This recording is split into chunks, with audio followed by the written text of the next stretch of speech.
I don't need you anymore. 5 words that shattered my world like glass against concrete. My own daughter, Emma, the little girl I had given everything for, stared at me with cold eyes I no longer recognized. Her voice wasn't angry or heated. That would have been easier to bear. No, her tone was flat, dispassionate, as if she were declining a dinner invitation, rather than severing the most fundamental bond in my life. We stood in her new apartment in Boston, a sleek, modern space filled with furniture I'd never seen. The kind of place that didn't have room for family photos or childhood mementos. The kind of place where memories go to die. Outside, fall leaves danced in the wind, but inside, winter had already arrived. "Emma, please," I whispered, my voice breaking like thin ice. "Whatever I've done, it's not about what you've done, Mom," she interrupted, tucking her caramel-colored hair behind her ear, a gesture so familiar it made my heart ache. "It's about what I need to do. For myself. For once." For once? Had she always felt so constrained by me? The thought felt like a knife between my ribs. I had spent 28 years putting her first. Every decision, every sacrifice, every moment carefully orchestrated to give her the opportunities I never had. "Your father and I, Dad understands," she cut in again. "He gets it. This is between you and me." Of course Robert would take her side. Even after our divorce, he remained the fun parent, the weekend dad who never had to enforce rules or push for better grades or worry about college applications. I was the one who stayed up nights when she had fevers. I was the one who drove her to every dance practice, who sewed her prom dress by hand when we couldn't afford the one she wanted. Emma glanced at her watch. A Cartier I didn't recognize. Another gift from her new circle, perhaps. The same circle that had been slowly pulling her away for the past year. "I have a meeting," she said, moving toward the door, making it clear our conversation was over before it had even begun. "I need you to respect my boundaries, Mom. No more surprise visits. No more calls checking if I'm eating properly or if I'm wearing a warm enough coat. I'm not a child." No, she wasn't a child anymore. But when had my concern become such a burden? When had my love become something she needed to escape? "Is this about Richard?" I asked quietly, referring to her new boyfriend. The investment banker with the sports car and the Harvard MBA. The man who looked at me like I was an inconvenience during the one dinner we'd shared. Her eyes flashed with something. Guilt, perhaps? Or was it anger? "Not everything is about someone else influencing me," she snapped. "That's your problem, Mom.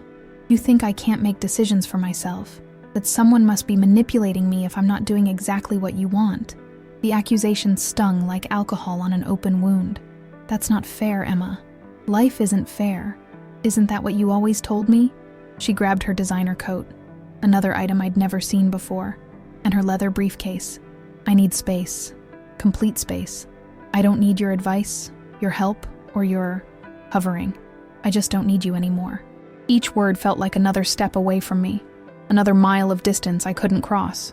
As she opened the door, holding it for me in a clear dismissal, I caught a glimpse of a photograph on her side table. It wasn't of us. It was Emma with Richard, and an older couple I assumed were his parents, all smiling on what looked like a yacht. They looked like they belonged together, like family. I walked out of her apartment with leaden feet, feeling 20 years older than when I had arrived with a homemade apple pie, her favorite, just an hour earlier. The pie still sat untouched on her kitchen counter, a relic of a relationship that apparently no longer existed.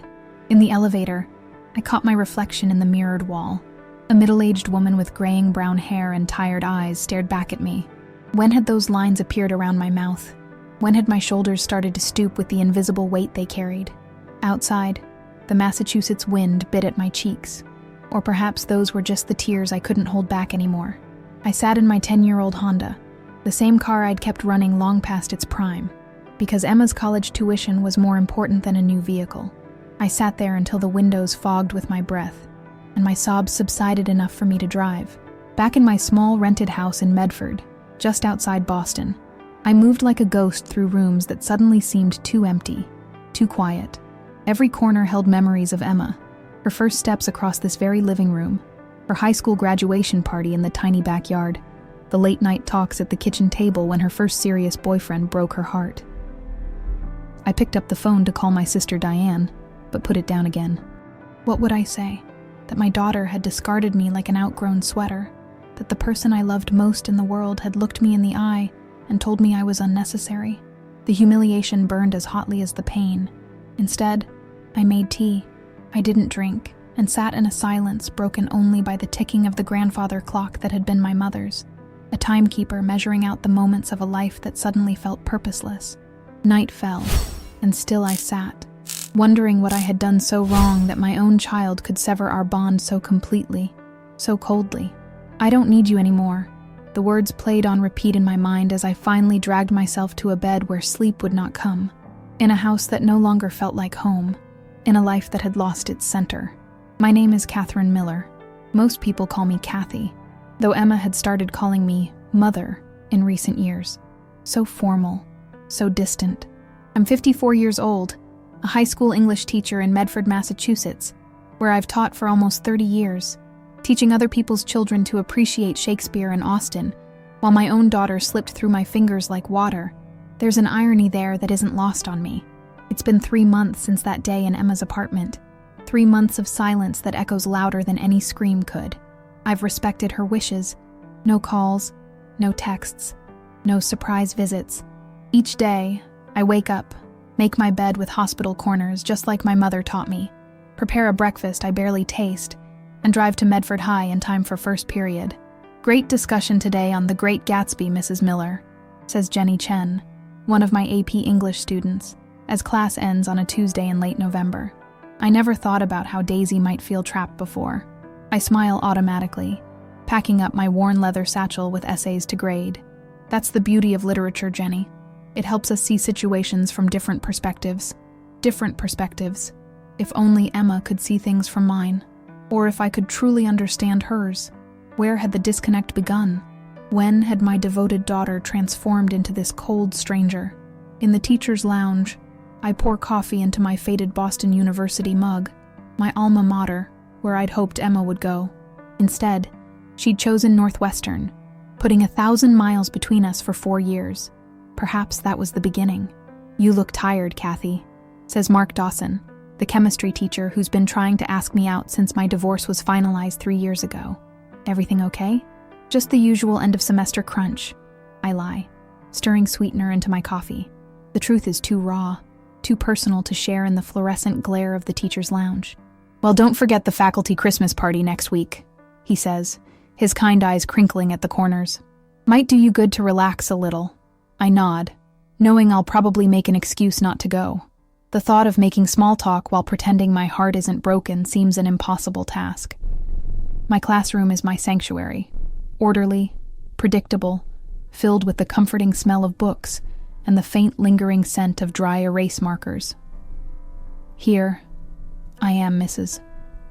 Miller, respected educator, not Kathy, the mother whose daughter doesn't need her anymore. After school, I drive home through the early winter darkness, past houses already decorated for Christmas with twinkling lights and inflatable Santas. Emma loved Christmas as a child.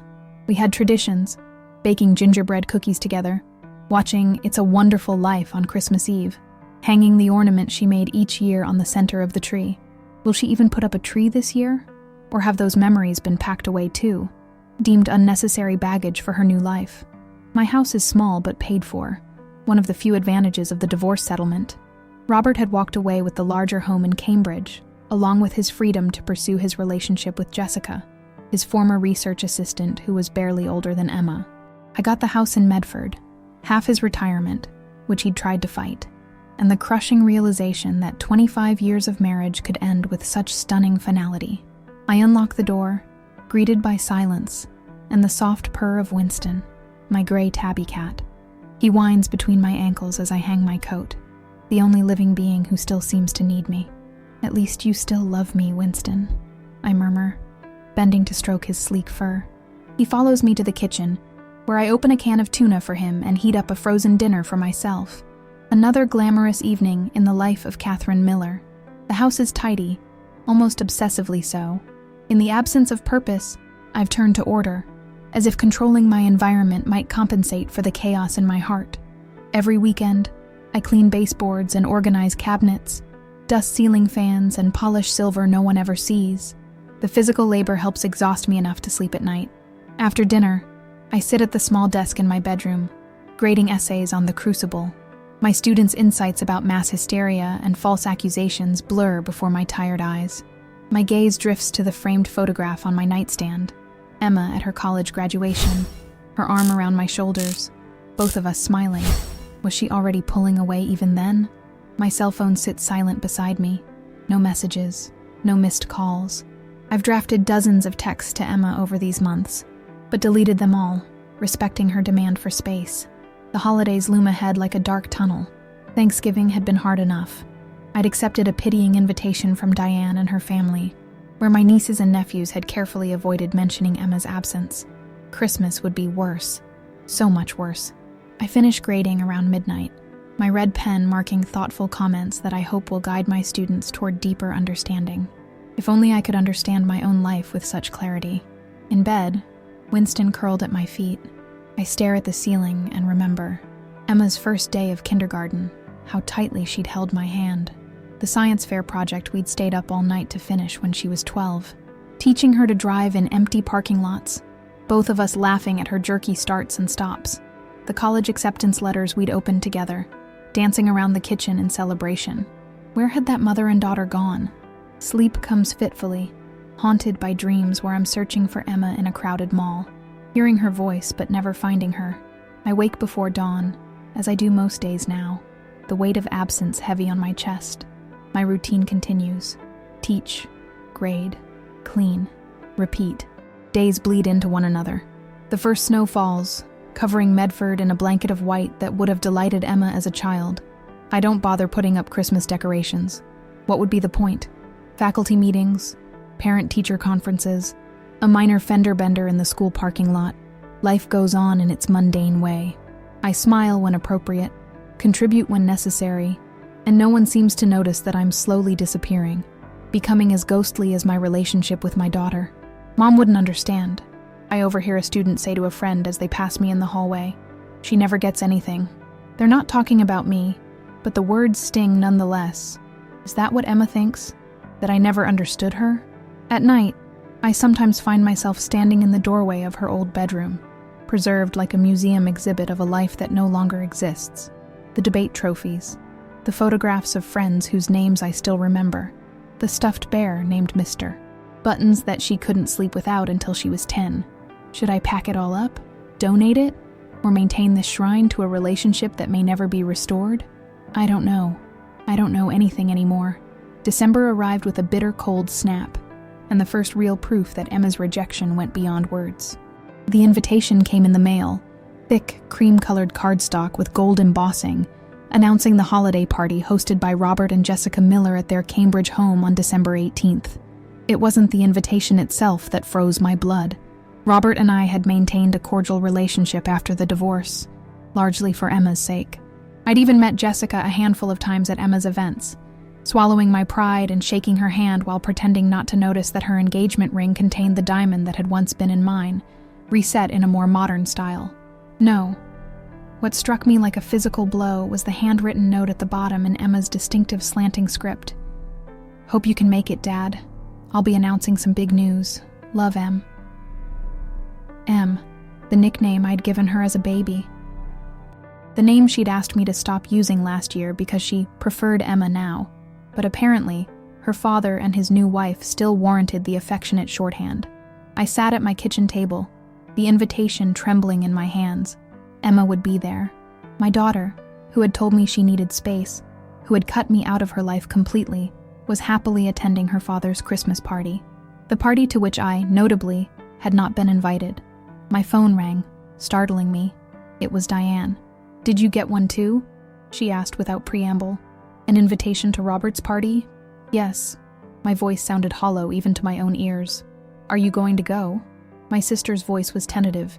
She'd witnessed the aftermath of the divorce, had helped me pack up the Cambridge house while Robert was away with Jessica on what had still been euphemistically called a business trip. "I wasn't invited," I said simply. "What?" But I thought, the invitation came to you and Bill, not to me. I didn't need to see my sister's invitation to know this was true. Emma will be there, though. She's announcing big news. The silence on the line stretched between us. heavy with implications. "Kathy, I'm so sorry," Diane finally said. "We won't go." "Of course we won't." "No, you should go," I said, surprising myself with how steady my voice was. "Find out what her news is. She's still your niece. This isn't about taking sides." But it was, wasn't it?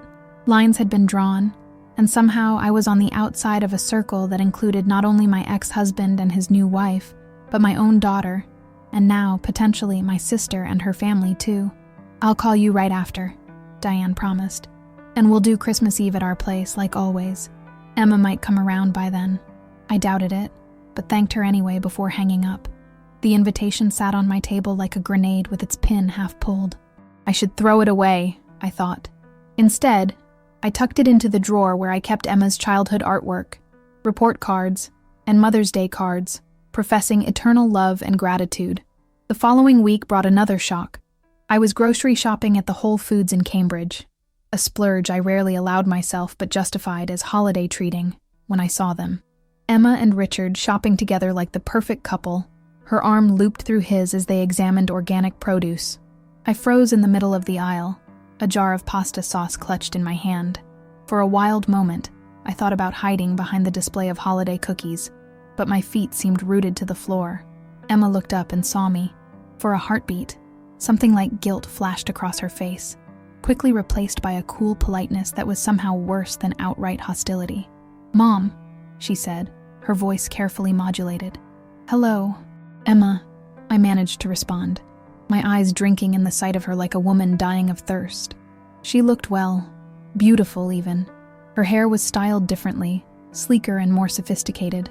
She wore a cashmere sweater I'd never seen, and designer jeans that probably cost more than my entire outfit. "This is Richard," she said, gesturing to the tall, handsome man beside her. "Richard, this is my mother, Catherine. We've met," he said smoothly, extending his hand. "At Vincenzo's, if I recall correctly. Nice to see you again, Mrs. Miller." I shook his hand automatically, noting the firmness of his grip, the perfect manicure, the gold Rolex on his wrist. "Yes, of course. The Italian restaurant. Nice to see you too." An awkward silence descended. I searched desperately for something to say that wouldn't sound pathetic or accusatory. "Are you well?" I finally asked Emma, hating how formal my voice sounded, as if I were speaking to a distant acquaintance rather than the child I'd carried inside me for 9 months. "Very well," she replied with a tight smile. "Busy with work. The firm is handling a major merger." Emma was a junior associate at a prestigious Boston law firm, a position she'd secured straight out of law school. I'd attended her graduation ceremony just 18 months ago, bursting with pride as she received her degree from Harvard Law. How had we gone from that day to this strained conversation in a grocery store aisle? "I'm glad," I said, meaning it despite everything. "I've been thinking about you." A flicker of something, discomfort, regret, crossed her face. "We should probably get going," she said, glancing at Richard. "We're having dinner with the Talbots tonight." The Talbots. Another name I didn't recognize. Another piece of her life that excluded me entirely. "Of course," I said, stepping aside to let them pass. "It was good to see you, Emma." She nodded, already turning away. "You too." Richard gave me a smile that didn't reach his eyes before guiding Emma away with a hand on the small of her back, a gesture of possession that made my stomach clench. I abandoned my half-filled shopping cart, no longer hungry, and fled to my car where I sat gripping the steering wheel until my knuckles turned white. The casual cruelty of it all, not just her dismissal of me, but the easy way she'd replaced me, replaced our traditions, replaced our entire relationship with something new and shiny that had no room for shared history or maternal love. That night, I did something I hadn't done in years. I called Robert. "Catherine," he answered, sounding surprised.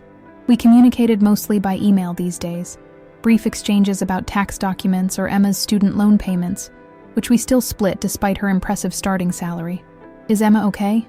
I asked without preamble. "What do you mean?" His voice was guarded now. "Has something happened?" "That's what I'm asking you, Robert.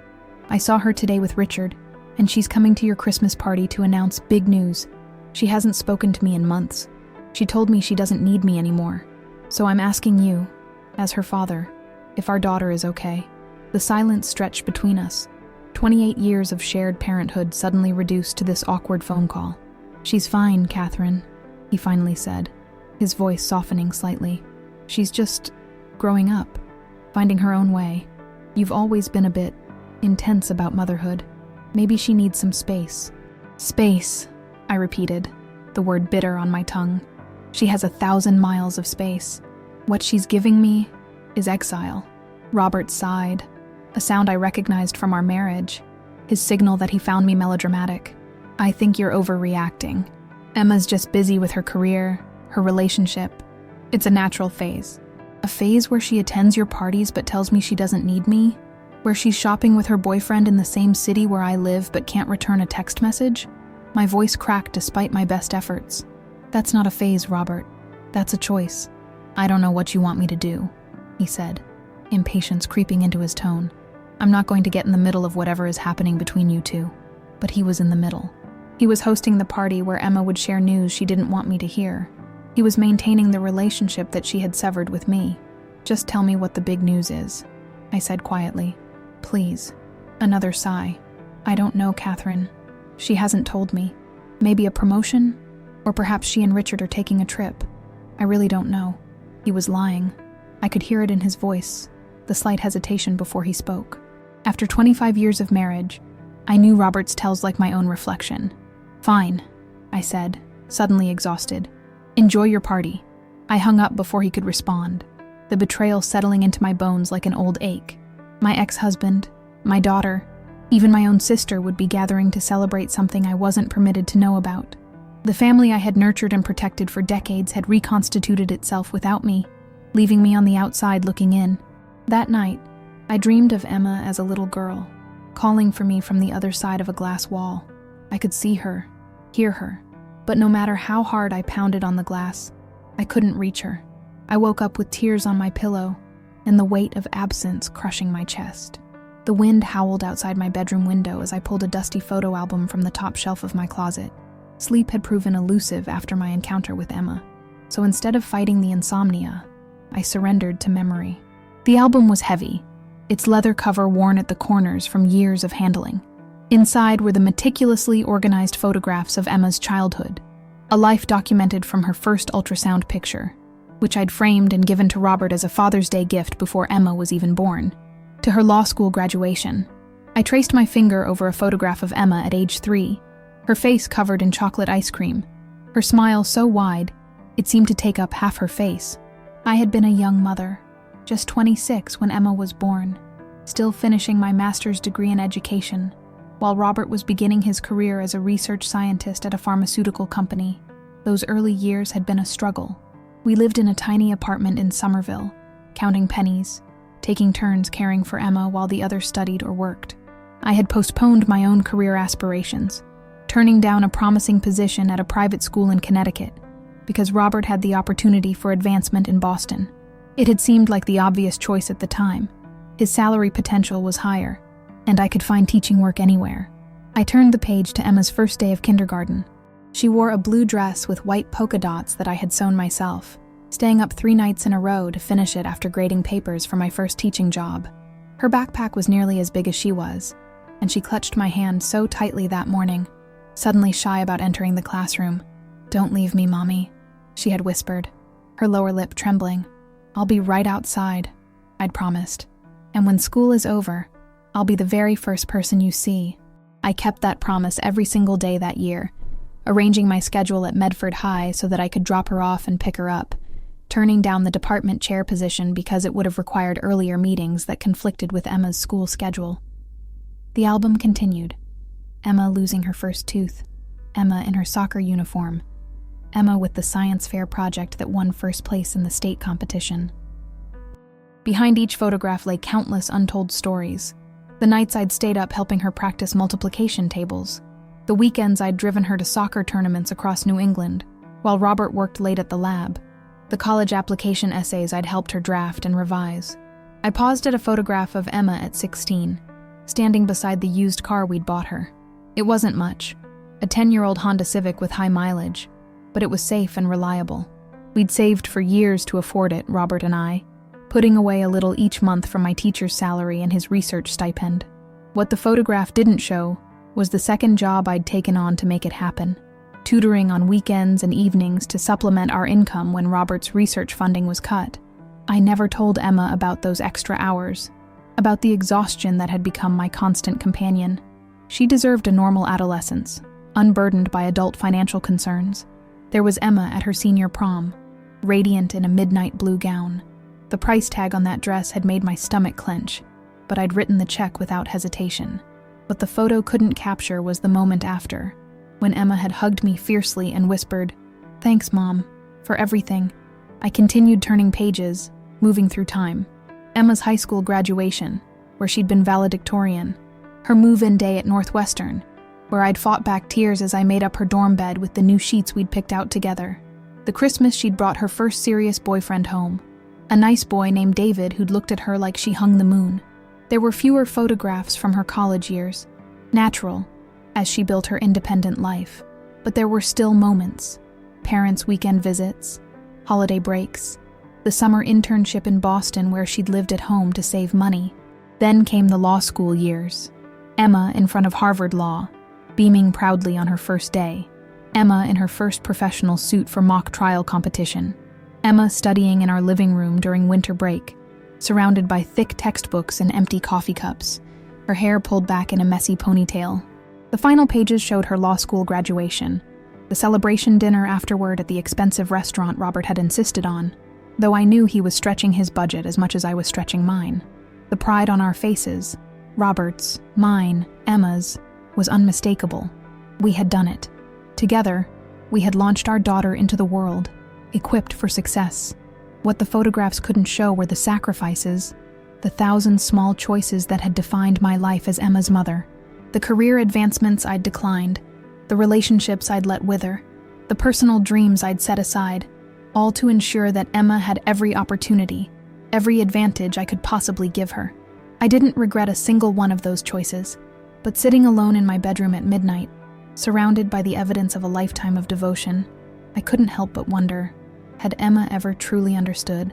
Had she seen the sacrifices, or had she simply taken them as her due? The expected obligations of parenthood?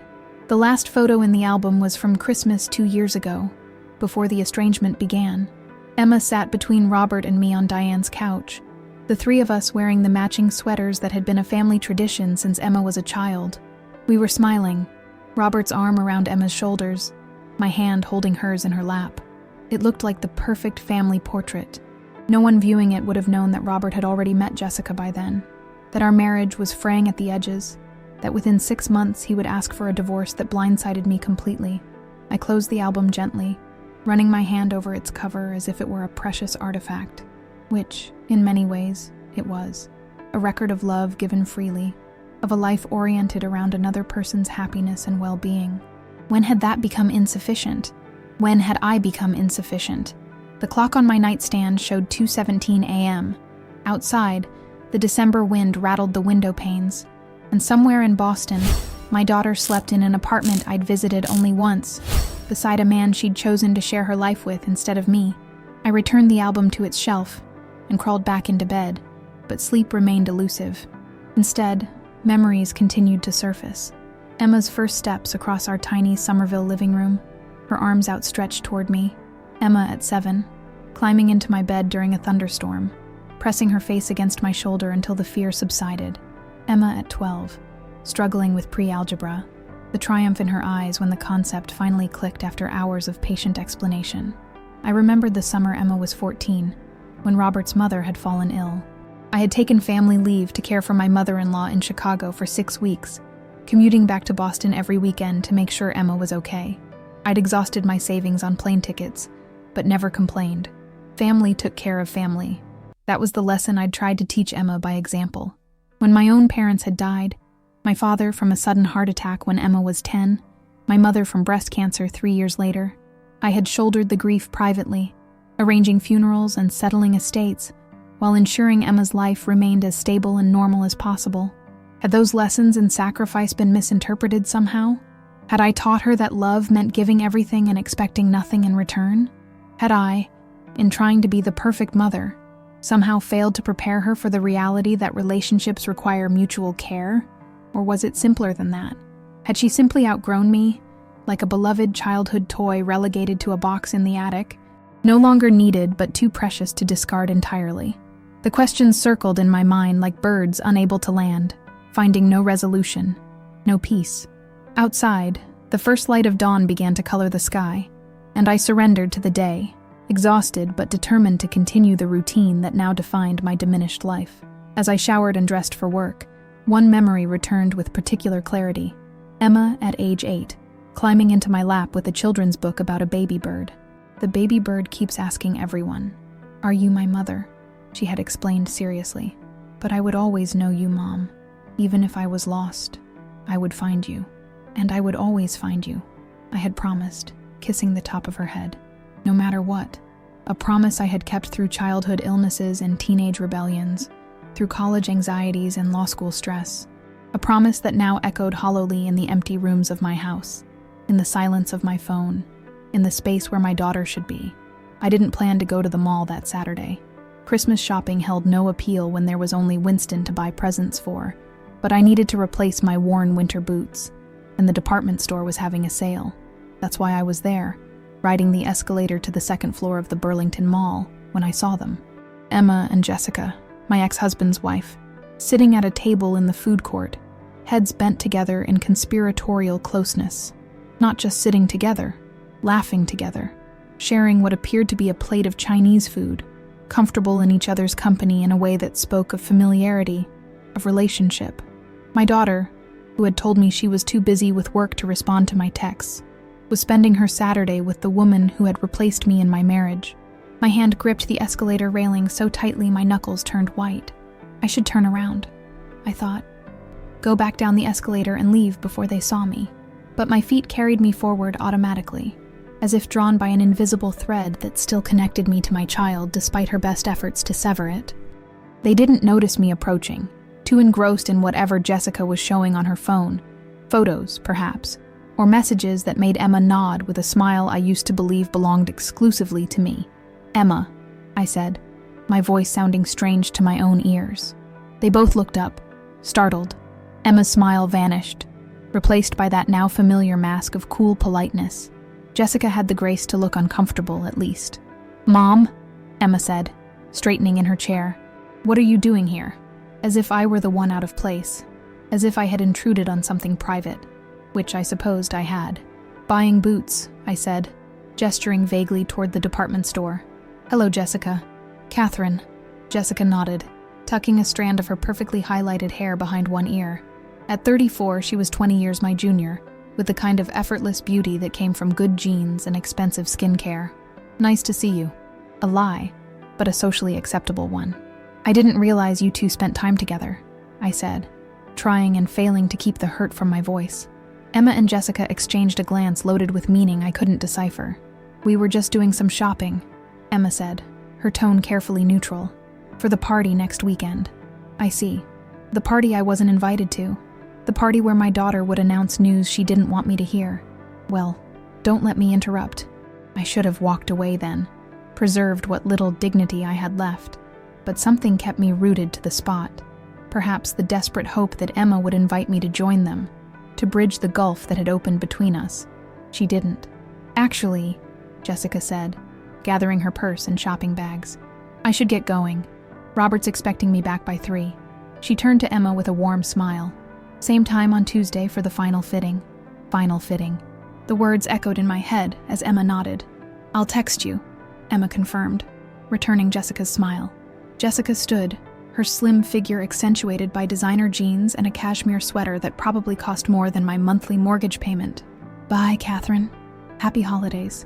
She walked away, leaving me standing awkwardly beside the table where my daughter now sat alone, her body language closed and defensive. "Final fitting?" I echoed, unable to help myself. Emma sighed, a sound of pure exasperation. "It's nothing, Mom. It doesn't sound like nothing." I gestured to the empty chair across from her. "May I?" For a moment I thought she would refuse, but then she nodded curtly and I sat, setting my purse on the table between us like a barrier. "Jessica is helping me with some things for the party," Emma said vaguely, stirring her soda with her straw. "What kind of things require a fitting?" "Mom," she said, warning in her tone. Please don't start. Start what? Asking questions? Trying to understand why my daughter is spending Saturday at the mall with my ex-husband's new wife instead of returning my calls?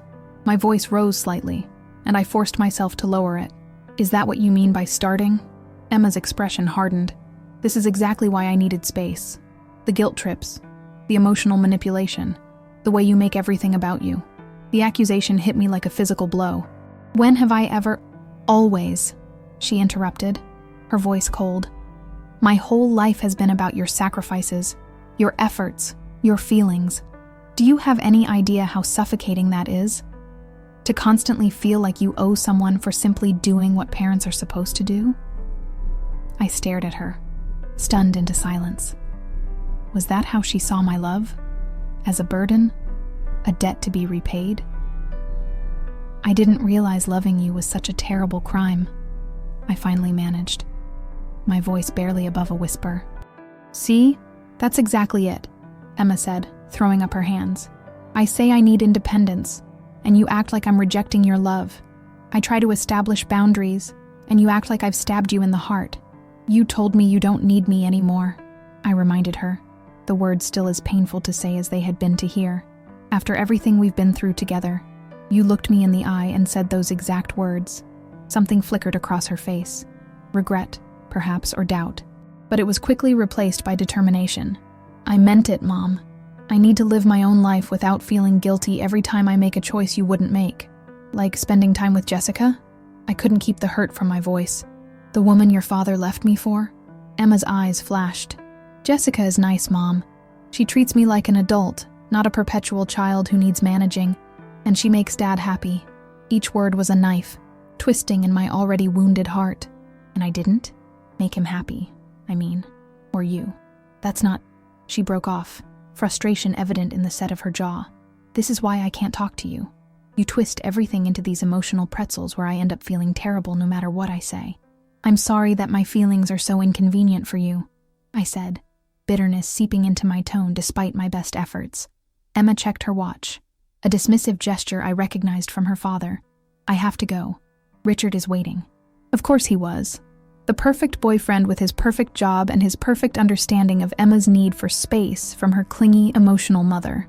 Emma, I said as she gathered her bags, desperation making me reckless. Whatever is happening at your father's party, whatever you're fitting for, I just want you to know that I love you. That hasn't changed. It won't ever change. She paused, her expression softening slightly. For a moment, I thought I might have reached her, might have cracked the hard shell she'd built around herself. Then her phone chimed with a text message, and the moment was gone. I know, Mom, she said, already distracted by whatever was on her screen. I'll see you around. She walked away without looking back, leaving me alone at the food court table with the remains of her lunch and the shattered pieces of my maternal heart. I sat there long after she'd disappeared into the crowd of holiday shoppers, trying to process what had just happened. My daughter was actively building a relationship with the woman who had contributed to the destruction of my marriage, while simultaneously shutting me out of her life completely. And she saw nothing wrong with it. Nothing cruel or hurtful or disloyal. A memory surfaced. Emma at 16, furious when she discovered that her best friend had been secretly dating the boy Emma had a crush on. It's not about him, she had sobbed into my shoulder. It's about loyalty, about having someone's back. How could she do this to me? How indeed? I finally gathered my purse and stood on legs that felt unsteady. The boots forgotten, I made my way back to the parking lot, moving like a sleepwalker through the holiday crowds. In my car, with the door closed against the December cold, I finally allowed myself to break down. The sobs came from somewhere deep and primal, tearing through me with the force of a hurricane. I cried for the little girl who had once believed I hung the moon. I cried for the young woman who had stood beside me at her father's wedding to another woman, holding my hand under the table during the reception. I cried for the relationship that had defined my life's purpose for 28 years, now discarded like last season's fashion. When the storm of tears finally subsided, I sat hollow-eyed in the darkening parking lot, watching families load Christmas packages into their cars, children bouncing with excitement, parents sharing knowing smiles over their heads. My phone chimed with a text message, and for one wild moment, I thought it might be Emma, reaching out to apologize, to explain, to bridge the chasm between us. But it was only Mark from school, asking if I wanted to carpool to the faculty Christmas party. I didn't answer. Instead, I started my car and drove home through streets already decorated with holiday lights, each twinkling display a reminder of the family traditions that would go uncelebrated this year. At home, Winston greeted me with his usual affection, unaware that anything was wrong, that his human was coming apart at the seams. I fed him mechanically, then sat at my kitchen table, staring at nothing. A final fitting. Emma and Jessica, going for a final fitting on Tuesday. The party where Emma would announce big news. The pieces clicked together with a terrible clarity. My daughter was getting married, and she hadn't even told me. I didn't sleep that night. How could I? The revelation, or what I believed to be a revelation, echoed in my mind like a church bell, sonorous and inescapable. My daughter was getting married, without telling me, without wanting me there, without needing me at all. By morning, I'd moved through shock to grief to something else entirely. A strange, cold clarity that felt alien in my body, as if someone else had taken residence in my skin. I called in sick to school for the first time in 3 years. Then I did something I'd never done before. I called a lawyer. Not a family lawyer or a divorce attorney. I'd had enough of those during the split with Robert. No, I called Harriet Winters, a former student of mine who had gone on to become one of Boston's most respected financial attorneys. "Mrs. Miller," she said warmly when her secretary put me through. "What a lovely surprise." "Hello, Harriet," I replied, my voice steadier than I expected. "I need some professional advice. Are you free for lunch?" 2 hours later, we sat in a quiet corner of an upscale restaurant near her downtown office, the kind of place I rarely frequented but where Harriet clearly felt at home. At 42, she exuded the confidence of a woman who had found her place in the world. Her sleek gray suit probably cost more than my monthly salary, but her smile was the same as it had been when she was a thoughtful 17-year-old in my AP English class. "So," she said after we'd ordered, "what kind of advice are you looking for? You mentioned on the phone it was about financial planning?" I nodded, taking a sip of water to steady myself. "I need to make some changes to my financial arrangements. Significant ones." Harriet's expression turned professional, though her eyes remained kind. "I'm listening." "I co-signed for my daughter Emma's law school loans," I began, the words coming more easily than I'd anticipated. "I also have her as the sole beneficiary on my life insurance policy, my retirement accounts, and in my will. I want to change all of that, as soon as possible." Harriet's eyebrows rose slightly, but she didn't comment on the obvious question, why? Instead, she pulled a small notebook from her purse and began making notes. "The loans will be the most complicated," she said. "All business now." "Are they federal or private?" "Both," I replied. "The federal ones are in her name alone, but I co-signed for the private loans. About $85,000 worth." Harriet nodded, still writing. "And the insurance policy? What type and value?" "Term life. $250,000. Retirement accounts? Teacher's pension plus a 403B with about $180,000. And the will? Any specific bequests besides the standard assets?"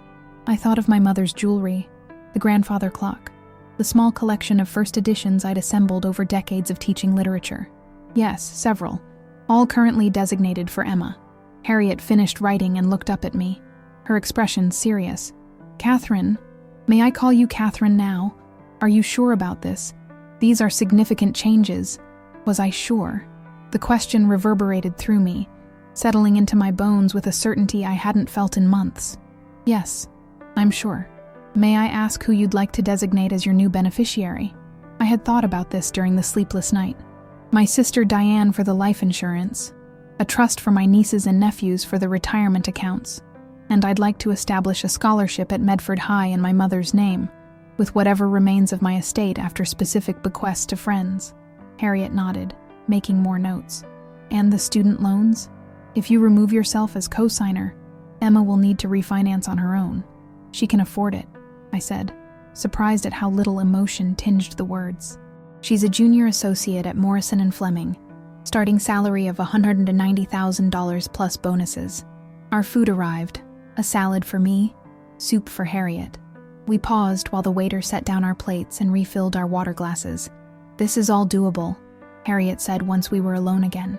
"The loan refinancing will require Emma's participation, but everything else can be handled without her involvement.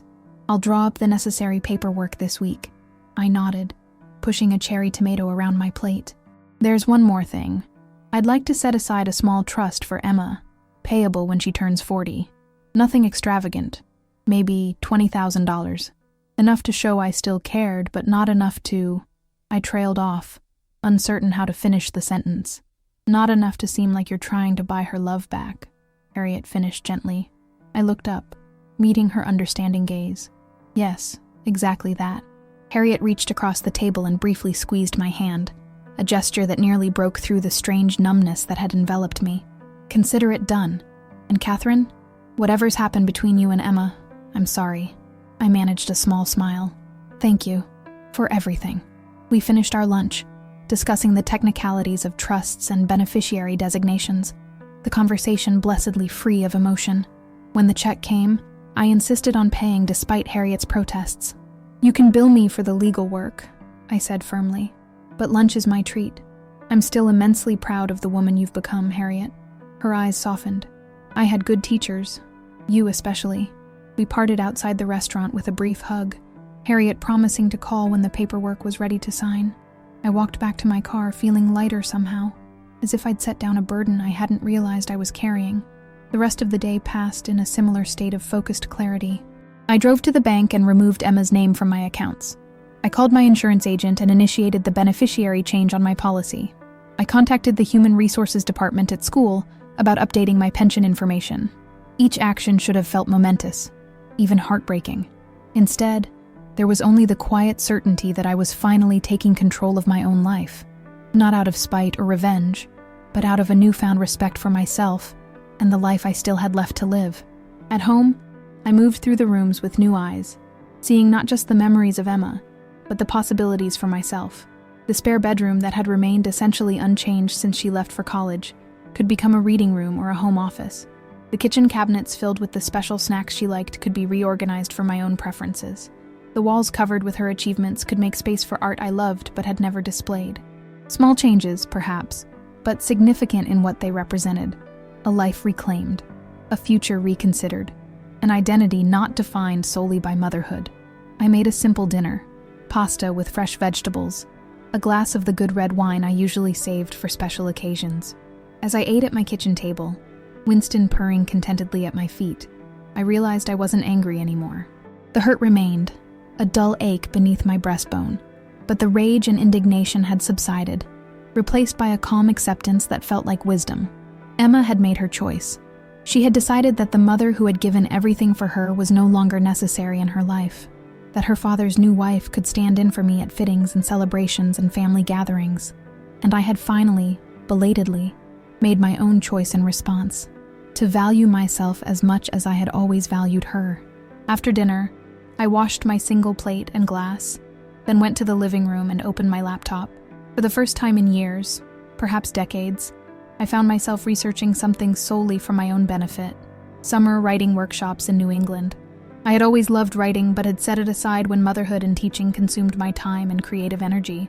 Perhaps it was time to reclaim that passion, to see what words might flow from a woman who had loved and lost and found herself again in the process. I bookmarked several promising programs, then turned my attention to travel sites. I had always wanted to see the autumn leaves in Vermont, to visit the Bronte Parsonage in England, to walk the streets of Paris where Hemingway and Fitzgerald had once strolled. Small dreams, modest ones, but mine nonetheless. The phone rang as I was comparing hotel rates in Burlington, Vermont. Diane's name flashed on the screen. "Kathy," she said when I answered, concern evident in her voice. "I just got the strangest email from Harriet Winters. Something about being your new life insurance beneficiary. What's going on?" I took a deep breath, prepared for her questions, her potential disapproval. "I'm making some changes, Diane. Long overdue ones. Because of Emma? Kathy, this seems extreme. She's going through a phase." "It's not just about Emma," I interrupted gently. "It's about me, about what I want for the remaining chapters of my life." There was a pause as my sister absorbed this. "And what is that exactly?" I looked around my living room, at the bookshelves filled with volumes I loved, at Winston sleeping on his favorite cushion, at the small but meaningful life I had built, to live it on my own terms, to find joy where I can, to stop waiting for someone else to determine my worth. Another pause, longer this time. Then, to my surprise, Diane chuckled softly. Well, it's about damn time. What? Kathy, I love you, but you've spent your entire adult life focused on everyone else's needs. Emma's, Robert's, your students, even mine sometimes. Maybe it's time you figured out what Catherine Miller wants for herself.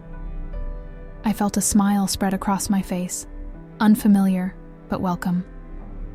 That's exactly what I'm trying to do. Good, Diane said firmly. And for the record, I'll be honored to be your beneficiary, though I hope not to collect for a very long time. You've got living to do first. After we hung up, I sat in the quiet of my house, listening to the soft tick of my mother's grandfather clock and the winter wind outside my windows. For the first time in months, the silence didn't feel empty or oppressive.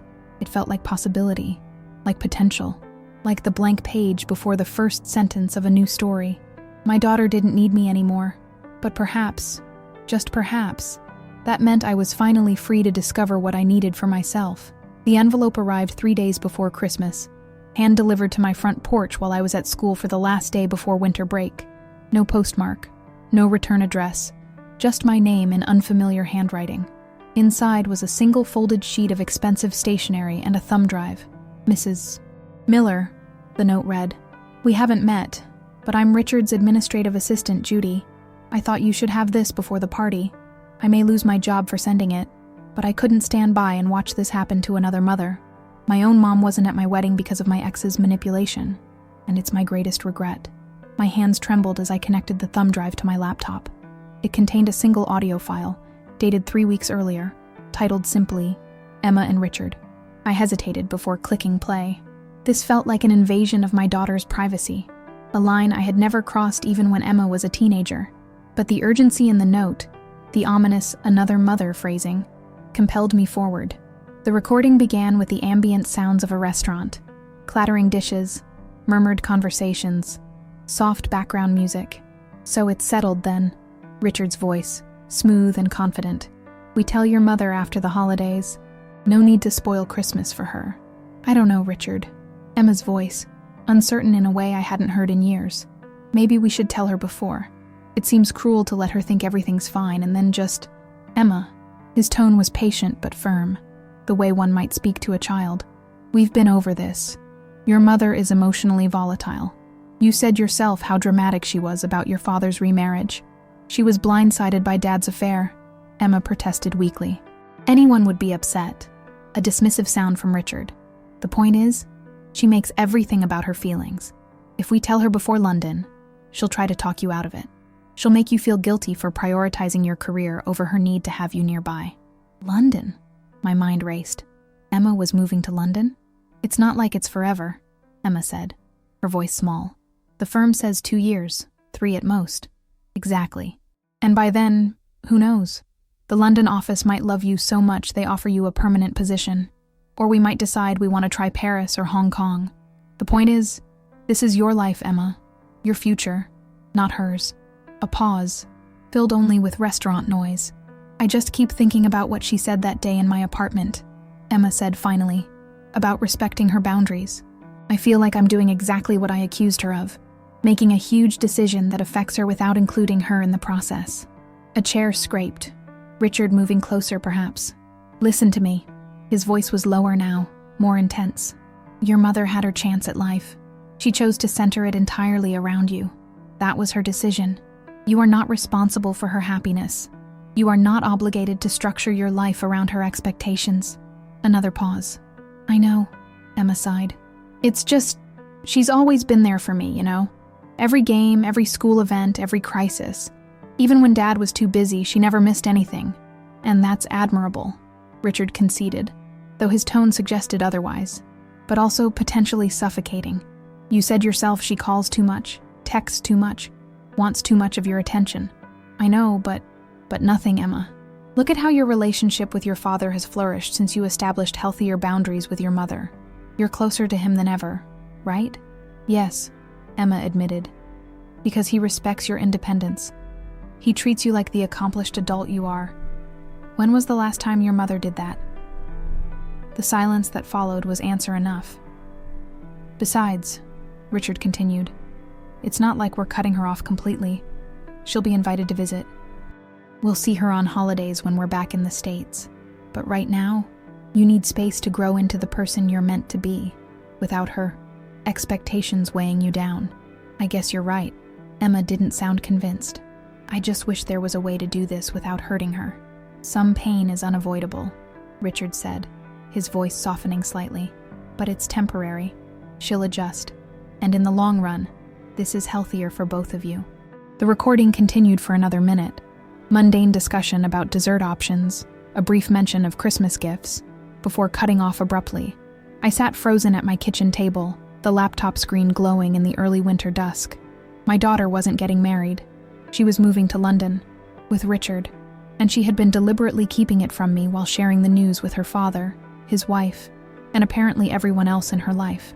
The initial shock gave way to a complex mixture of emotions: hurt at the continued exclusion, anger at Richard's obvious manipulation, relief that it wasn't a wedding announcement after all. But beneath these swirled something unexpected: understanding. I had been exactly what Richard described: ever-present, deeply involved, emotionally invested in every aspect of Emma's life. What I had seen as devotion, she had experienced as suffocation. What I had offered as love, she had received as expectation. And Richard, cunning, perceptive Richard, had identified this fracture point in our relationship and wedged it open, separating mother and daughter with surgical precision, not because he was evil, but because he wanted Emma free from what he perceived as unhealthy attachment, free to follow him anywhere, untethered by maternal bonds. I closed the laptop slowly, processing this revelation. Part of me wanted to call Emma immediately, to confront her with the recording, to demand answers. But what would that accomplish? It would only confirm Richard's assessment of me as emotionally reactive, unable to respect boundaries. Instead, I made tea, the ritual bringing a semblance of normalcy to a day that had tilted on its axis. As the kettle boiled, I found myself thinking not of Emma or Richard, but of my own mother. She too had been devoted, ever present, deeply invested in my life choices. And I too had pushed against that investment in my early 20s, had established what I then believed were necessary boundaries. Had I hurt her, as Emma was hurting me? Had she sat alone in her kitchen, nursing wounds I had inflicted without fully understanding their depth? The parallel was both painful and illuminating. My mother had eventually stepped back, allowing me the space to make my own choices, including marrying Robert despite her reservations about his commitment to family. She had never said "I told you so" when those reservations proved prophetic. She had simply been there, steady and loving, when I needed her again. Could I do the same for Emma? Could I find the strength to step back, to wait, to trust that the bond between us, though strained, was not irreparably broken? The tea steeped as I contemplated this question. Outside, a light snow began to fall, dusting my small backyard with winter's first real accumulation. Christmas lights twinkled on neighboring houses, a reminder of the holiday I had been dreading. London was not forever, as Emma had said in the recording. 2 years, 3 at most. A significant chapter in her life, certainly, but not the entire book. And she had expressed regret about excluding me, had recognized the parallels between her behavior and what she had criticized in me. That was something. A small flame of hope in what had seemed like darkness. I carried my tea to the living room, where Winston immediately claimed my lap. Absently stroking his soft fur, I considered my options with new clarity. I could confront Emma with what I knew, demand inclusion, react exactly as Richard had predicted I would, or I could surprise them both by accepting this news, when they finally deigned to share it, with grace and genuine support. I could demonstrate through actions rather than words that I respected Emma's independence, her choices, her future, and in doing so, perhaps I could begin to dismantle Richard's narrative about me, not for his benefit, but for Emma's. For my daughter to see that her mother was not the emotional liability he had portrayed, but a woman capable of growth, of adaptation, of unconditional love that didn't demand reciprocity or proximity. The decision crystallized as the snow continued to fall outside my window, transforming the familiar landscape into something new and beautiful. I would wait. I would not reveal what I knew.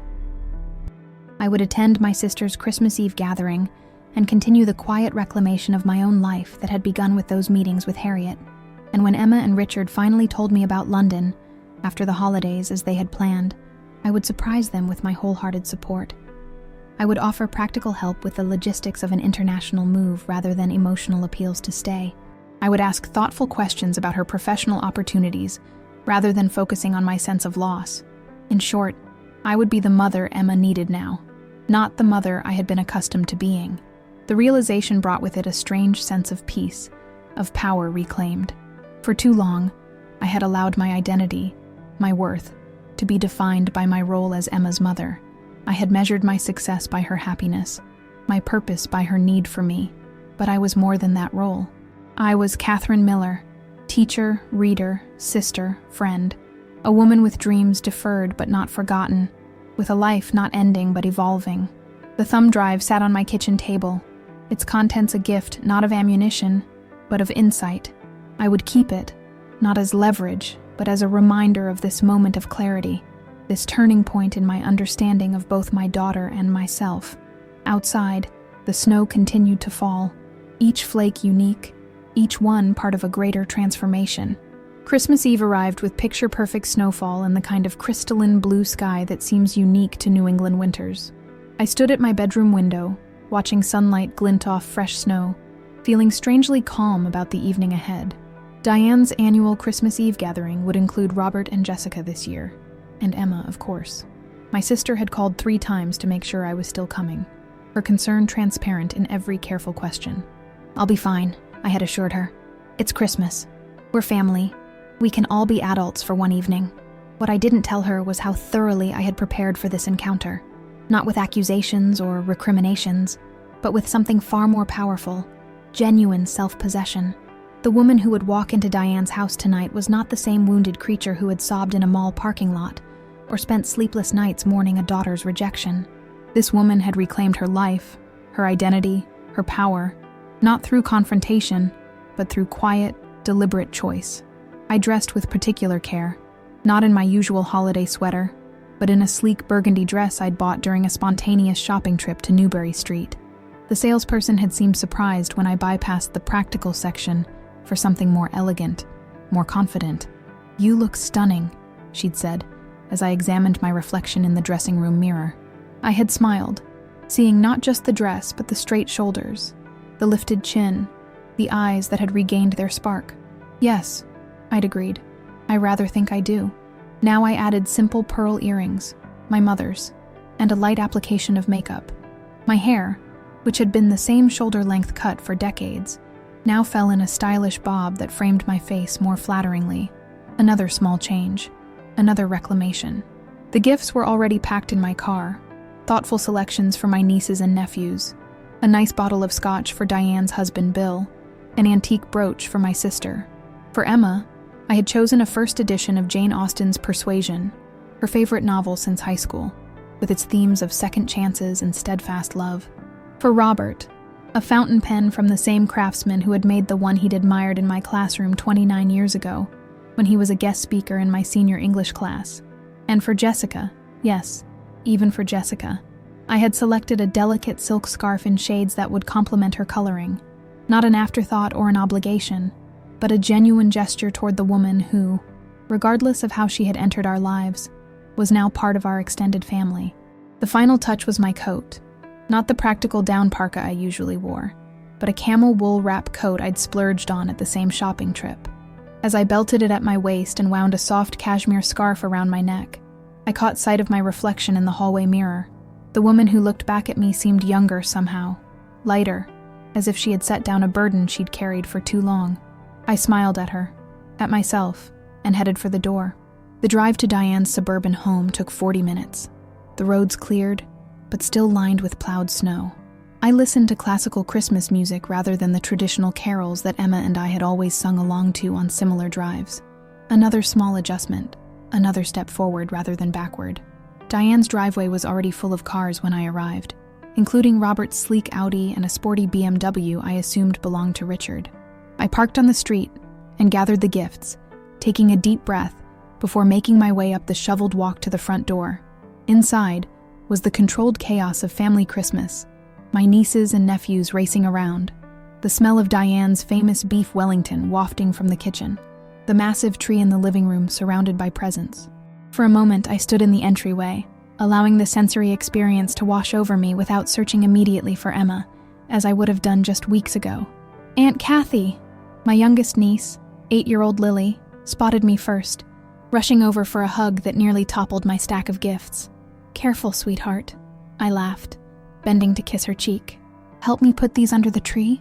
Diane emerged from the kitchen, wiping her hands on a festive apron, her expression a mixture of relief and surprise as she took in my appearance. "Kathy, you look amazing." "Thank you," I said, handing off the gifts to Lily and embracing my sister. "So do you. Need help in the kitchen?" "Always," she said, linking her arm through mine. "But first, let me get you a drink. Everyone's in the living room." By everyone, she meant Robert, Jessica, Emma, and Richard, the quartet I had been preparing myself to face. I nodded, allowing her to lead me toward the bar cart in the dining room. "Wine? Or something stronger?" she asked, giving my arm a supportive squeeze. "White wine would be perfect," I said, my voice steady. "And Diane, I really am fine. You can stop looking at me like I might shatter at any moment." She had the grace to look embarrassed. "That obvious, huh?" "Just a little," I smiled. "But I appreciate the concern." Glass in hand, I finally made my entrance to the living room, where my ex-husband stood by the fireplace in conversation with Bill. Jessica perched elegantly on the arm of a nearby chair. Emma and Richard sat together on the love seat, her head bent close to his as they looked at something on his phone. Robert saw me first, his conversation faltering mid-sentence. The subtle change drew every eye in the room to me, creating one of those momentary lulls that seemed to stretch into eternity. I broke it with a warm smile. "Merry Christmas, everyone. Robert, Jessica, good to see you both." The shock on their faces might have been comical in another context. Clearly, they had expected the wounded, emotional Catherine of previous encounters. Instead, they were confronted with this composed woman who greeted them as if the complex tangle of our shared history were nothing more than a minor social awkwardness. "Catherine," Robert recovered first, stepping forward. "You look different, in a good way," he added hastily. "Thank you," I said, accepting his brief, awkward hug. "Jessica, that color is lovely on you." Jessica blinked, obviously thrown by the genuine compliment. "Thanks, Catherine. Happy holidays." I turned finally to Emma and Richard, who had risen from the love seat. Emma's expression was unreadable, a mixture of wariness and curiosity as she took in my transformed appearance. "Mom?" she said, the words sounding strange after months of silence between us. "I didn't know if you'd come. And Miss Diane's beef Wellington." "Never," I replied lightly, moving forward to embrace her. The hug was brief, slightly stiff, but I didn't push for more. "Richard, nice to see you again," I added, extending my hand to him. He took it, his expression calculating as he tried to reconcile this self-possessed woman with the emotional mother Emma had described to him. "Likewise, Mrs. Miller." "Catherine, please," I corrected, with a smile that revealed nothing of what I knew about his manipulations. "We're practically family, after all." His eyes narrowed slightly, trying to determine if there was hidden meaning in my words. I maintained my pleasant expression, giving him nothing to interpret or exploit. The initial greetings complete, I moved to join Bill by the fireplace, engaging him in conversation about his recent fishing trip to Maine. From the corner of my eye, I could see Emma and Richard exchanging confused glances, while Robert and Jessica whispered to each other across the room. Good. Let them wonder. Let them adjust their narratives to accommodate this unexpected version of Catherine Miller. Dinner was a surprisingly pleasant affair, with Diane's excellent cooking and Bill's generous pours of wine creating an atmosphere of festive goodwill. I participated fully in the conversation, sharing amusing anecdotes about my students, asking thoughtful questions about Jessica's work in pharmaceutical research, complimenting Richard on his recent court victory that had been mentioned in the Boston Globe. Not once did I play the role they had expected. The wounded mother, the bitter ex-wife, the emotional liability. Instead, I was engaged, interesting, and entirely self-contained. After dinner, as tradition dictated, the younger children were allowed to open one present each before bedtime. The adults moved to the living room with coffee and Diane's homemade Christmas cookies. the conversation flowing easily among various groupings. I found myself momentarily alone by the Christmas tree when Emma approached, 2 mugs of coffee in hand. She offered one to me, her expression still guarded but less wary than earlier. "Thanks," I said, taking the mug. "Your aunt has outdone herself this year." Emma nodded, glancing around the festively decorated room. "She always goes all out for Christmas." A pause, filled with unspoken words and untouched emotions. "You seem different, Mom," she finally said, echoing her father's earlier observation. I smiled, taking a sip of coffee before responding. "I am different in some ways. Change can be good, don't you think?" She studied me, trying to determine if this was a loaded question. Finding no hidden agenda in my expression, she nodded slowly. "Yes, it can be." Another pause, less strained than the first. "I've been meaning to call," she said, her voice lower now. "After the holidays. There's something Richard and I want to talk to you about." This was it, the opening I had been waiting for, the opportunity to demonstrate my new understanding, my genuine support for her independence. But not yet. Not here, surrounded by family, with Richard watching us from across the room. "I look forward to it," I said simply. "You know where to find me." The evening continued. Gifts were exchanged, traditions observed. I received my presents with genuine gratitude. A cashmere sweater from Diane and Bill, a gift certificate to my favorite bookstore from my nieces and nephews, a surprisingly thoughtful cookbook of international cuisine from Robert and Jessica. Emma seemed touched by the first edition of Persuasion, running her fingers over the leather binding with reverence. "Mom, this is amazing. Thank you." "You're welcome," I said, squeezing her hand briefly.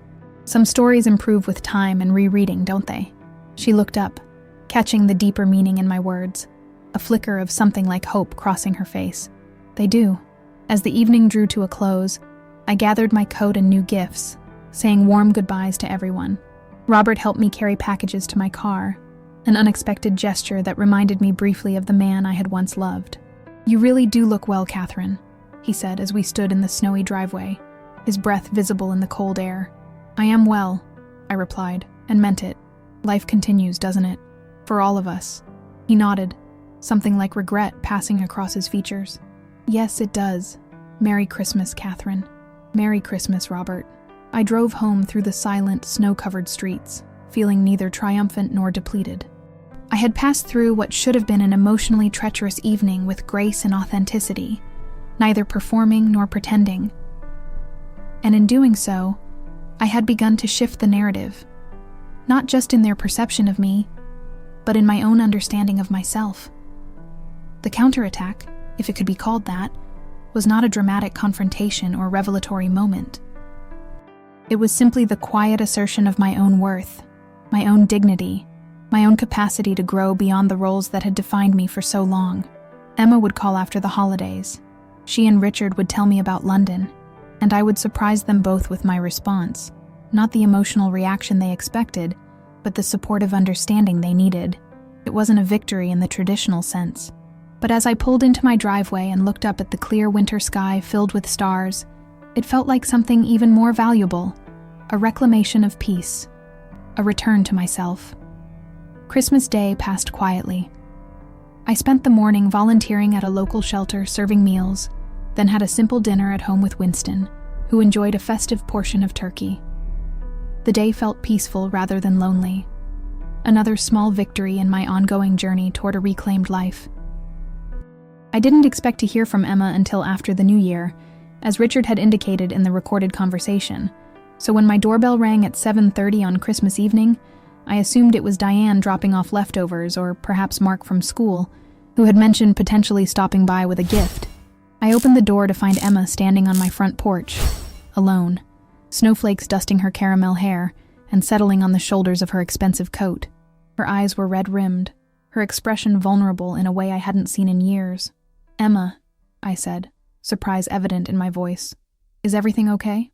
She shook her head slightly, not in negation, but as if trying to organize her thoughts. "Can I come in?" "Of course." I stepped aside, watching as she entered the familiar hallway of her childhood home, removing her coat and hanging it on the hook that had always been hers.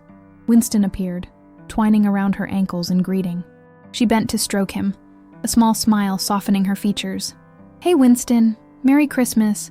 I led her to the living room, where the small tree I had finally decided to put up glowed softly in the corner.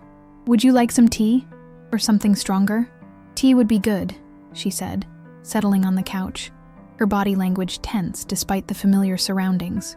In the kitchen, I prepared the tea with steady hands, giving her time to collect herself, to find whatever words had brought her to my door on Christmas night. When I returned with 2 steaming mugs, she had removed her boots and tucked her feet under her on the couch, a posture so reminiscent of her teenage years that it made my heart constrict. "Here you go," I said, handing her the mug with the Harvard Law logo, a graduation gift from me that she had left behind. "Thanks." She wrapped her hands around it, staring into the amber liquid as if it might contain answers. "You seemed different yesterday, at Aunt Diane's." I settled in the armchair across from her. "Yes, I suppose I am. It's not just the hair or the dress," she continued. "It's something else. You seem so self-contained," I suggested, when she trailed off. She looked up, meeting my eyes. "Yes, exactly. Like you didn't need anything from any of us." It was unsettling. An interesting choice of word. Why unsettling? She shrugged, taking a small sip of tea. "I don't know. You've always been so involved, so present. Yesterday you were there, but somehow separate. I've had to learn to be," I said gently. "When someone tells you they don't need you anymore, you either collapse or you find a way to stand on your own. I chose the latter." She flinched slightly at the reminder of her words in her Boston apartment, but didn't deny them. "I've been thinking a lot about that day, about what I said." I waited, giving her space to continue at her own pace. "I was cruel," she finally said, her voice small. "Unnecessarily cruel. I'm sorry." The apology hung in the air between us, unexpected and fragile. I accepted it with a simple nod. "Thank you for saying that." She seemed startled by my response, perhaps expecting more effusive forgiveness or more lingering hurt. This measured acceptance was part of the new Catherine, the woman who valued herself enough not to deny past wounds or over-eagerly dismiss them. "There's something I need to tell you," she continued, setting her mug down on the coffee table. "Something important. Richard and I are moving to London," I finished quietly. Her eyes widened, genuine shock replacing the nervous anticipation. "How did you know?" I considered lying, protecting Judy, the administrative assistant who had risked her job to send me the recording. But the new foundation I was trying to build with my daughter couldn't start with a lie. "Someone sent me a recording," I said, "of you and Richard discussing it at a restaurant, discussing how and when to tell me." The color drained from Emma's face. "What? Who would—" She broke off, realization dawning. "Judy. It must have been Judy." I nodded, neither confirming nor denying. "I've known for a few days." Emma stood abruptly, pacing across the small living room, agitation evident in every movement. "So yesterday, at Aunt Diane's, you already knew? And you didn't say anything?" "It wasn't my news to share," I replied calmly. "You and Richard had decided to tell me after the holidays. I was respecting your timeline." She stopped pacing, staring at me with a mixture of confusion and dawning comprehension. "But on the recording, you heard what we said about you, what Richard said." "Yes. And you're not angry? Hurt?" "I was both of those things, initially," I admitted. But then I realized something important. Richard was partly right. She sank back onto the couch, clearly not expecting this response. "What do you mean?" I chose my words carefully, knowing this moment might define our relationship moving forward. "I have been overly invested in your life, Emma. I have measured my worth by your need for me, your success, your happiness. That's not fair, to either of us. It's not how a healthy adult relationship works." "Mom, please let me finish," I said gently. "I've had time to think about this, to really examine my own behavior. I love you more than anything in this world, Emma. That hasn't changed, and won't ever change. But the way I express that love needed to evolve. You're not a child anymore. You're a brilliant, capable woman with her own life to lead, including, it seems, a life in London." She was watching me intently now, tears gathering in her eyes but not falling. "So yes, Richard was right about some things," I continued, "but he was wrong about others. I am not incapable of understanding your need for independence. I am not going to emotionally manipulate you into staying. And I am certainly not going to make your exciting career opportunity about my feelings of abandonment. A tear slipped down her cheek. But you did feel abandoned. Yes, I acknowledged. I did. Your approach was more abrupt than it needed to be. But that's in the past now. What matters is where we go from here. She wiped at her cheek, her expression vulnerable. Where do we go from here? I smiled, reaching across to take her hand. You go to London, Emma. You take this amazing opportunity. You explore the world with Richard, if that's what you want. And I continue building my life here, teaching, writing, perhaps even doing some traveling of my own. And we stay connected, not through obligation or guilt, but through genuine care and respect. Just like that? She asked, disbelief coloring her tone. It won't always be easy, I acknowledged. We have patterns to unlearn, boundaries to establish. But yes, essentially, just like that, because I love you enough to want your happiness more than I want your presence. And I value myself enough now to find fulfillment beyond just being your mother. She was crying freely now, tears tracking down her cheeks. I broke up with Richard. The statement was so unexpected, so contrary to everything we'd been discussing, that for a moment I thought I'd misheard. What? Last night, after we left Aunt Diane's. She took a shaky breath. We had a huge fight in the car. About you, actually. I waited, giving her space to explain at her own pace. Seeing you yesterday, so poised, so different, it made me think about everything, about how Richard had been framing things. He kept saying how you'd fall apart when we told you about London, how we'd have to manage your reaction, how you'd make it difficult. She laughed without humor, but then you showed up looking like, I don't know, some elegant stranger, completely self-possessed, genuinely nice to everyone, including Jessica, and I realized that Richard's entire narrative about you was wrong, or at least incomplete. What happened? I asked gently. I confronted him about it on the way home, asked why he was so determined to cast you as this emotional hurricane when you've always been one of the most stable, supportive people in my life. He got defensive, started talking about how I was backsliding, how he was just trying to help me establish healthy boundaries. She made air quotes around the phrase, her expression darkening, and suddenly, I could hear how condescending he sounded, how controlling.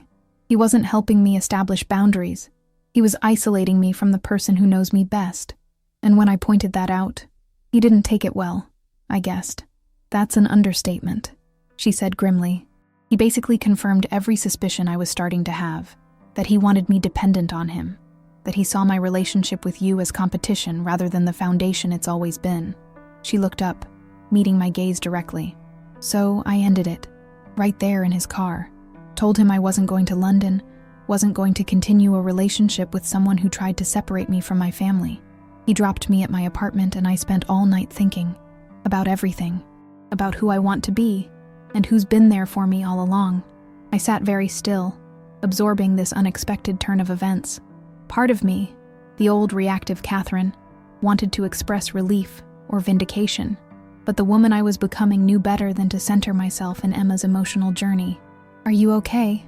I asked instead. That's a significant decision, one that should be made for you, not against Richard or for me.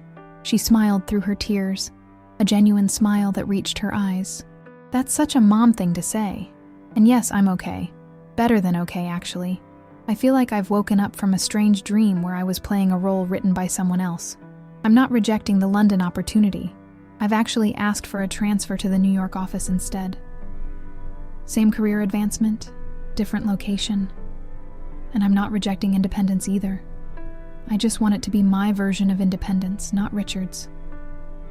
I'm proud of you, I said simply. That takes courage. I learned it from you, she replied, reaching for my hand again. I watched you rebuild your life after Dad left. I saw how hard it was, but you did it anyway. And now, look at you. You're glowing, Mom. Even with everything I put you through. We put each other through, I corrected gently. It takes two to create a pattern, Emma. I had my part in it too. She nodded, acknowledging the truth in this. So where do we go from here? For real? I squeezed her hand. Forward, I think. With clearer understanding and better communication. You build your career in New York.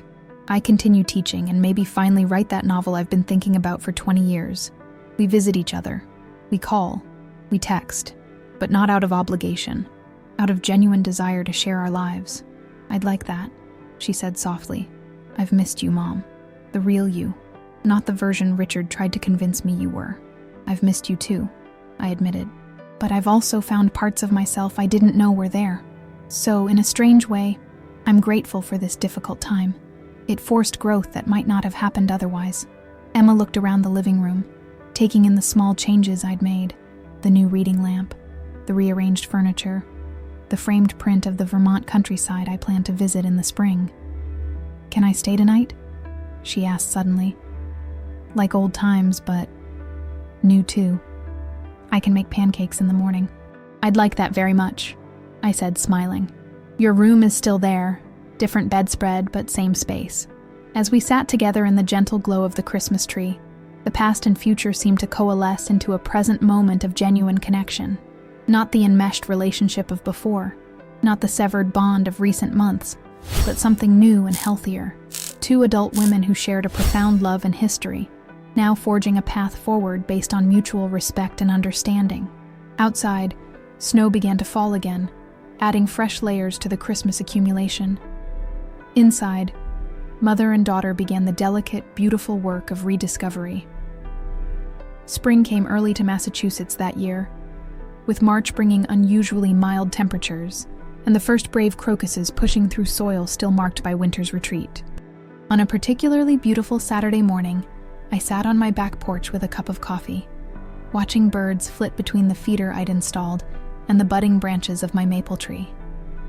3 months had passed since that Christmas night, when Emma had appeared on my doorstep, changing the trajectory of our relationship once again. 3 months of careful rebuilding, of honest conversations, of establishing new patterns that honored both her independence and our connection. She had moved to New York in February, settling into a small but charming apartment in Brooklyn and beginning her new position at the firm's Manhattan office. I had visited once, spending a weekend exploring her neighborhood, meeting her new colleagues at a dinner party she hosted, marveling at the confident young professional she had become. Not once during that visit had I offered unsolicited advice or expressed concern about her choices. Not once had she bristled at my presence or seemed eager for my departure. Instead, we had moved together through the city and through conversations with a new ease, a comfortable rhythm of closeness and space that suited us both. Today, she was driving up from New York for the weekend, not out of obligation or for a special occasion, but simply because she wanted to. Because, as she had put it in her text message, I miss your face, Mom. The wooden porch swing creaked gently as I rocked, enjoying the morning solitude. Winston dozed in a patch of sunlight nearby, his elderly body soaking up the warmth. At 14, he had slowed considerably, but his purr remained as robust as ever when I stroked his graying fur. My phone chimed with a text message. Just past Springfield. Should be there around 11. Need anything from the store? I smiled, typing back, just you. Drive safely. Simple words, free from the weight of expectation or need that had once characterized our exchanges. I set the phone aside and returned to my coffee, to the morning birds, to the peaceful anticipation of seeing my daughter without clinging to her presence. So much had changed in these past months, not just with Emma, but within me. The writing workshop I'd signed up for had evolved into a weekly group that now met in my living room, 5 women sharing stories and critiques over wine and cheese. My first short story was being published in a small literary journal next month. The summer trip to Vermont had been booked, with a side excursion to Maine's rocky coastline. Small changes, perhaps, but significant in what they represented.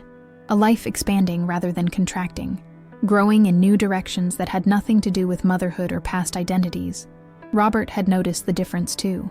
We had met for coffee last month, a surprisingly pleasant conversation about Emma's move to New York, about his research, about the memories we still shared, despite the pain that had come after. He had studied me across the table with something like wonder. "You seem happy, Catherine," he had said, genuine warmth in his voice. "I am," I had replied, realizing the truth of it even as I spoke the words. Not despite everything, but because of it. Life doesn't always give us what we want, but sometimes it gives us what we need. He had nodded, understanding in his eyes. "You deserved better than what I gave you." "Perhaps," I had acknowledged, "but I've found better on my own terms." That's worth something too. We had parted with a brief hug, the anger and resentment of our divorce finally settling into something calmer, something that acknowledged both the wounds inflicted and the healing achieved. Not friendship, exactly, but a mutual respect that allowed us to occupy shared spaces, Emma's life, family gatherings, without tension or regret. The sound of a car pulling into my driveway brought me back to the present moment. Emma was early, her driving time shortened by light weekend traffic. I rose from the porch swing, setting my empty coffee mug on the small table beside it, and walked around the side of the house to greet her. She emerged from her car in a swirl of energy, her hair now cut into a stylish bob not unlike my own, her smile wide and genuine as she spotted me. "Mom," she called, waving as if I might have missed her arrival. "Welcome home," I replied, opening my arms for the hug I knew would come, but no longer desperately needed. She embraced me warmly, then stepped back, keeping her hands on my shoulders as she studied me. "You look great. Is that a new shirt?" I nodded, pleased that she had noticed the small change. "From that boutique in Concord I mentioned. How was the drive?" "Not bad at all," she said, moving to retrieve her overnight bag from the back seat.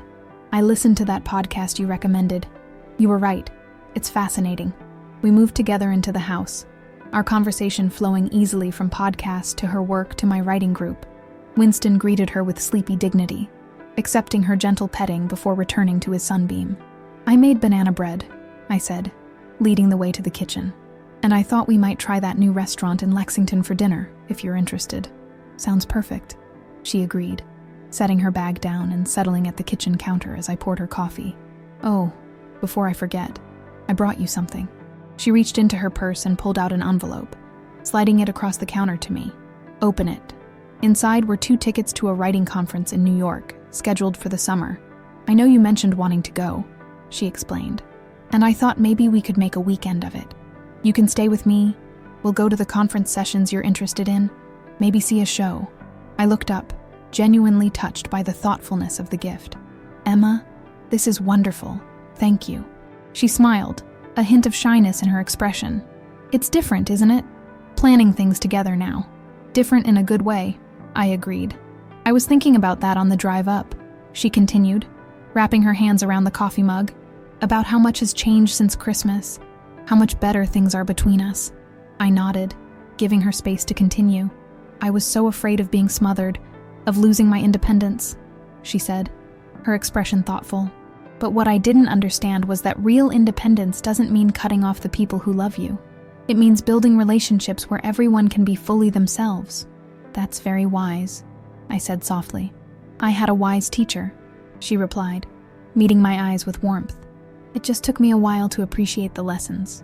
We spent the day together in easy companionship, walking through the neighborhood as I pointed out the spring flowers beginning to bloom, cooking lunch side by side in the kitchen, sitting in comfortable silence as she read a legal brief, and I worked on my latest story. In the evening, as promised, we drove to the new restaurant in Lexington, a farm-to-table place that had opened in what used to be a historic tavern. Over locally sourced food and glasses of good wine, our conversation deepened. "I got a call from Richard last week," Emma said as we waited for dessert. "He's taking the London position himself." "Oh?" I kept my tone neutral, free from judgment. "How did that make you feel?" She considered the question, twirling the stem of her wine glass between her fingers. Relieved mostly. Confirmed that I made the right choice. He wanted to know if I'd reconsider, come with him after all. "And?" I prompted gently when she paused. "And I wished him well," she said simply. "I told him I was happy with my decision and my life in New York. He didn't take it particularly well." "I'm sorry," I said, meaning it. "Breakups were painful, regardless of circumstances." She shrugged lightly. "Don't be." It was clarifying in a way. Showed me how different our priorities really were. He saw my family connections as something to overcome. I see them as something to cherish, even as I build my own independent life. The waiter arrived with our desserts, warm apple crisp for Emma, chocolate mousse for me. We each took a bite, appreciating the flavors in companionable silence. "What about you?" Emma asked after a moment. "Any romance on the horizon?" "Mark from school still seems interested from what Aunt Diane says." I laughed softly. "Mark is a dear friend. But no romance at the moment. And that's perfectly fine. I'm enjoying my own company these days." You deserve someone who appreciates you, Emma said earnestly. Someone who sees how amazing you are. Thank you, sweetheart. But I've learned something important this past year. I don't need someone else to see my worth for it to exist. I can see it myself now. She reached across the table, squeezing my hand. I see it too, Mom. I always did, really. Even when I was pushing you away. Maybe especially then. It was like standing too close to a brilliant light. You don't appreciate its beauty until you step back a little. What a lovely way to put it, I said, genuinely moved. Later, as we drove home through the quiet streets of Medford, Emma gazed out the window at the familiar landmarks of her childhood. The park where she had learned to ride a bike, the ice cream shop where we had celebrated school achievements, the library where we had spent countless Saturday mornings. It's strange, she mused. Everything looks the same but feels different. Because you're different, I replied. You're seeing it all through new eyes. She nodded thoughtfully. You know what I realized? I don't think I was really angry at you all those months. I was angry at myself for still needing you even when I wanted to prove I didn't. Needing people isn't a weakness, Emma, I said gently. It's the most human thing there is. The trick is finding the balance. Needing without becoming needy. Loving without becoming lost in the other person. Is that what you found? She asked, turning to look at me in the dim light of the car. I considered the question seriously. I'm finding it, I said finally. Day by day. It's a process, not a destination. At home, we settled on the porch swing with cups of herbal tea, watching as the last light faded from the spring sky and the first stars appeared. Winston joined us, curling contentedly between us, purring as Emma stroked his fur. Do you remember when you used to read to me out here in the summer? Emma asked, her voice soft with memory. Of course, I smiled. All those Nancy Drew mysteries, one after another. You did the voices, she recalled, laughing softly. Different for every character. You were an appreciative audience, I said, remembering those golden evenings, the weight of her small body pressed against my side, the scent of sunscreen and watermelon in her hair. I still am, she said, leaning her head briefly against my shoulder before straightening. Not clinging, not pulling away, just a moment of connection freely given and received. We sat together in comfortable silence, watching the stars emerge, each lost in our own thoughts, yet somehow perfectly together in the moment. Mother and daughter, two separate people bound by love, but no longer defined solely by that relationship. The porch swing creaked gently as we rocked, its rhythm like a lullaby for the past we had shared and the future we were building. Different but connected, independent but not isolated, loving without demanding, present without possessing. In that quiet moment, I felt a profound peace settle over me. Not the desperate, clinging happiness I had once mistaken for fulfillment, but something deeper and more sustainable.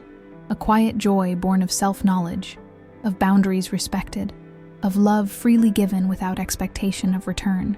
My daughter had said she didn't need me anymore, and in a way, she had been right. The need that defines the parent-child relationship necessarily evolves, transforms, matures. What remains, what can grow if properly tended, is something even more precious. Choice. Emma was here on my porch, not because she needed me, but because she chose me. Chose to include me in her life, to share her journey, to build a new kind of relationship on the foundation of our shared past. And I had chosen too, to love her without clutching, to support without suffocating, to find my own path alongside hers rather than living solely through her achievements.